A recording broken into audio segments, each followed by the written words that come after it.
Yeah, it's just because like Plasma Mobile and Plasma Big Screen were designed to be installed on like an embedded device. So Sure. you weren't expected to have desktop. It was supposed to be this, it wasn't supposed to be treated as like an environment, a desktop environment you can install from Sure, the sure. like a package manager, right?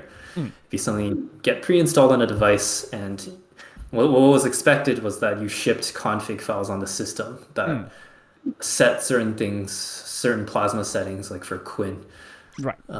for the compositor to do. Like for example, having all the app windows be maximized without any like the X button and stuff like that. That like those are just options for our compositor. Mm. So yeah, now we have it all separated out. So if you change stuff on desktop, it shouldn't affect the other shells. And I think this also opens up to allowing a lot more people to trying it out, Mm. right? People using Linux like to tinker, so allowing them to install it as a regular desktop environment, I think, opens us up to a lot more users. Mhm, mhm. Yeah. Right. I'd completely forgotten. No, the main work I've done for Plasma recently was the keyboard. Mm. I've been working on Plasma keyboard, so it affects both big screen and mobile. Um, So what is the deal with this project? So what is Plasma Mobile currently using for a keyboard, and what is this thing then? yeah, we've been using Maliit Mm. keyboard for ever.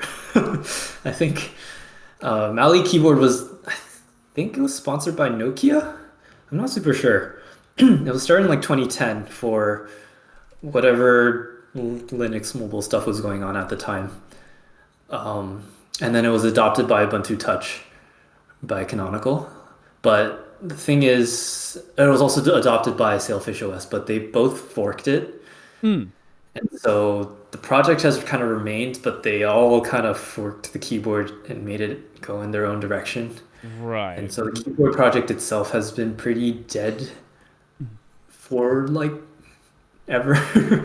I mean, when Plausible kind of started taking off in 2020, we did start contributing to Maliit, and then it was also adopted for Plasma Desktop as kind of the intended way you use, or intended virtual keyboard, like the reference virtual keyboard Mhm. we'd use for the shell. Um, and it works fine, Mhm. I think for what like what you'd expect on a phone. Mm. Mm. You input text. Oh, okay. We input text, but like That's a there's a good lot of start. things The that are keyboard, you input text. Okay, so we're at the baseline of the function of a keyboard.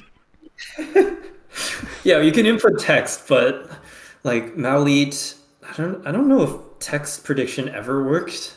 We've Right. had problems where it's extremely buggy, where if you click like a if you click like a suggestion, the Mm. cursor would start like shifting all over the place. Okay. Um, I don't know. There's a lot of bugs with Maliit with anything beyond just inputting text, and I've had trouble trying to like it, oh, I don't want to phrase this in a poor way, but it's just I've had some trouble trying to get things into Maliit. Mm.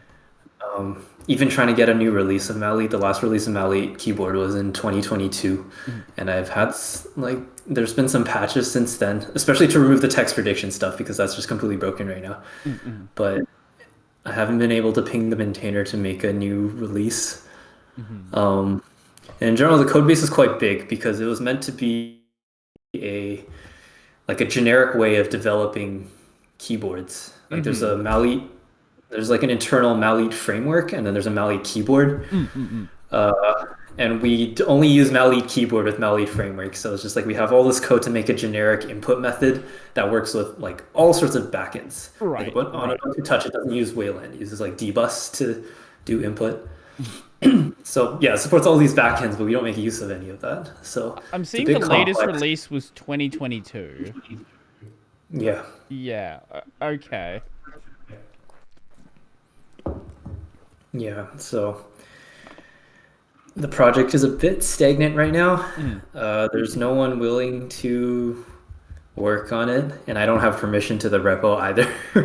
I see. So Last year, one of the Plasma developers created Plasma Keyboard as like a proof of concept, which wraps the Qt virtual keyboard inside of a app, Mhm. which then interacts over Wayland to be an input method for the compositor. Mhm.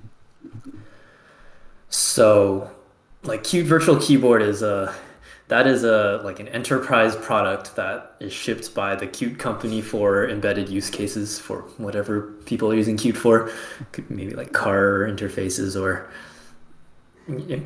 all sorts of embedded electronics. Mhm. So we know it's a working framework that like it's a keyboard that has like really good text prediction, Mhm. has good support for like other languages like Chinese and Japanese I and was gonna ask, what is the state of that with Maliit? Is it functional? yeah, so that all exists. It's Mhm. just it's very glitchy. Uh-huh.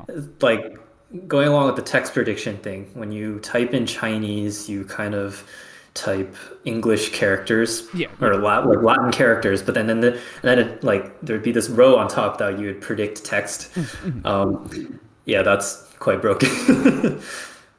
So it works. It's not the greatest. I don't know about the other languages, but I'm I've heard assuming if complaints about Chinese is Japanese. like that, Japanese is probably Yeah, very similar. yeah. Um, it's because like Maliit originally was like Maliit. I mean, first of all, was used by Ubuntu Touch Mhm. and Canonical. Originally, they did. I think they upstreamed some stuff for sure. So like it was used in an enterprise product, Mhm. but it's just over time, especially like the switch to Wayland and um, not having all sorts of like backends for input methods. I don't know Mhm. why the text prediction is broken. Yeah, things like that over time it's broken. Sure, sure. Yeah. And I have often heard people say one of the things that they really like and prefer about GNOME is there is like really good on-screen keyboard support over on that side, and with what you've said, it kind of makes sense why on the Plasma side it isn't in as good of a state as you would like it to be. And they haven't had a release of the keyboard in 3 years, so any changes that would have been added into that, like Yeah. it's just a bit of a mess. Yeah, it's not a KDE project. It's like for sure way Sure. outside the scope of KDE. Though we're almost always the only consumer of it, Right, which right. puts us in kind of a yeah, weird situation. Hmm. So like Plasma Keyboard, I think was a good. Originally, it was made to be like a different keyboard we can test with. It's good to have more ways of testing, like the compositor support for virtual keyboards. Hmm. But like recently I tried it and it was a little buggy. Hmm. There were just some loose ends, and then I went in and fixed it, and I realized this keyboard is actually like it works quite well. Hmm. Hmm. Um, like internally Qt Virtual Keyboard support for different locales, it's text prediction, um, it's all working. So Right. that's why I put some work into improving support, into making it like something we can actually use in place of Mali. Hmm. And I'm hoping that we can actually adopt it in on the desktop, on mobile, and especially on big screen too. Yeah. Right, and as you're saying, with it being like a part of Qt, like they're gonna have industry partners who want this keyboard framework to work correctly. So, like, Yeah.